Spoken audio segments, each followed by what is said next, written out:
Hello everyone and welcome back to the channel. I'm Flash. Today I am ranking in this video I am ranking who I believe the top 10 players you can start in the ruck line in AFL SuperCoach for 2026. As for the last two videos, I will explain some of the pros and cons of these various players, as well as including graphics with relevant statistics to help you make an informed decision on who you should start in your teams. This is the third in a 5-part series of me ranking the top 10 players of every position. So subscribe and click the bell icon if you don't want to miss them. And with that, let's get into the video. First of all, we need to address the new ruck rules that have been brought into effect. There are two major parts of this set of rules. The first part bans wrestling in the centre circle, favouring more athletic jumping rucks to get the hitouts to advantage. However, in contests around the ground, the rucks can still wrestle. Secondly, umpires don't have to wait for rucks to reach each contest before throwing the ball up, further favouring athletic rucks who can get to more contests around the ground. As you would expect, this has massively changed who places where on this list, and so, without further ado, let's get into the list. In 10th, I have Jared Witts. Jared Witts is not the type of ruck favoured by these new rules, but he is still an extremely solid, no pun intended, ruckman that will continue to score well in any team that is gutsy enough to pick him. At 33 years of age, he might be nearing the end of his prime, but he is still leaps and bounds ahead of Ned Moyle, and the obvious choice for that improving Gold Coast midfield. It is for these reasons I have him in 10th as someone who could be a very sneaky pot option for those who take that risk. In 9th on this list, I have the now Saint Tom de Koning. Brought over to St Kilda from Carlton on a $1.8 million a year contract, TDK is expected to assume the number one ruck role from one-away teammate Rowan Marshall, who's being paid substantially less. However, Rowan Marshall will still take a decent chunk of that ruck time, with TDK resting forward.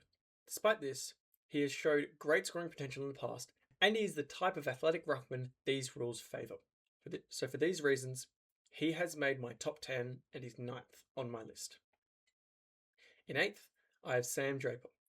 While there is still some conjecture on whether Draper will have fully recovered from his Achilles injury in time for round 1, medical reports have him on track, which has led many to start him not only in their ruck lines, but also in their forward lines, as he is one of the few rucks with DPP, and the only first preference one. The DPP and the low prices are more than enough for him to be a lock in our teams come round 1, but the injury cloud that lingers over him prevents me from placing him any higher on this list than 8th, as another ruckman that benefits from these new ruck rules. Above him in 7th is Jordan Sweet. In the last 2 years, Sweet has consolidated that main ruck role at Port Adelaide, which benefits from the strong midfield they have. While he hasn't been able to break past the 90s in terms of season averages, he is still one of the younger rucks in the competition and still improving, leading some in the Supercoach community to believe that he can build the consistency to average over 100 in 2026.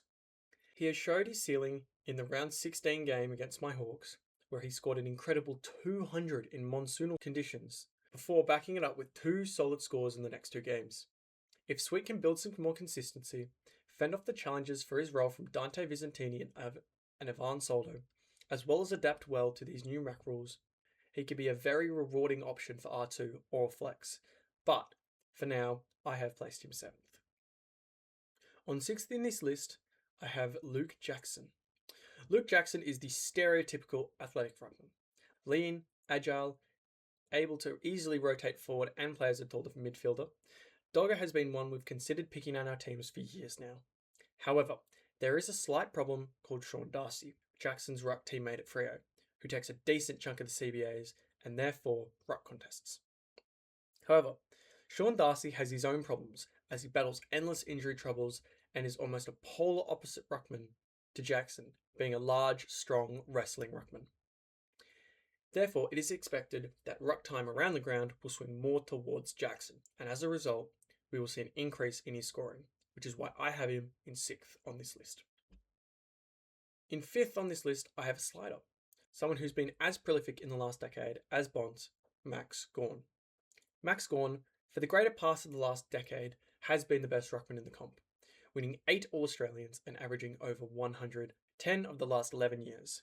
However, He's getting on in age, and at 34, we continue to wonder how much longer his body can support his level of output. Gawn is also around 690k, making him an extraordinary investment. This is why I can't put him any higher, and I've placed him at 5th. In 4th, I have Brodie Grundy. In 2025, Brodie Grundy had a resurgence, breaking back into the 120s for the first time since 2019.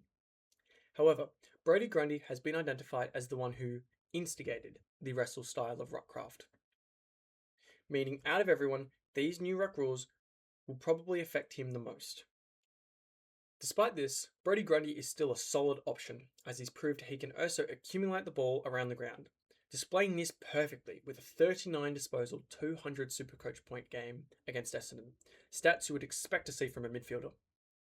Similar to Gawn, at the price point of 677k, he is a big investment, but I believe he presents more upside than the likes of a Gawn, especially as Sydney look to rebound from a post-grand final slump in 2025, which is why I've put him just outside the top 3 in 4th on this list.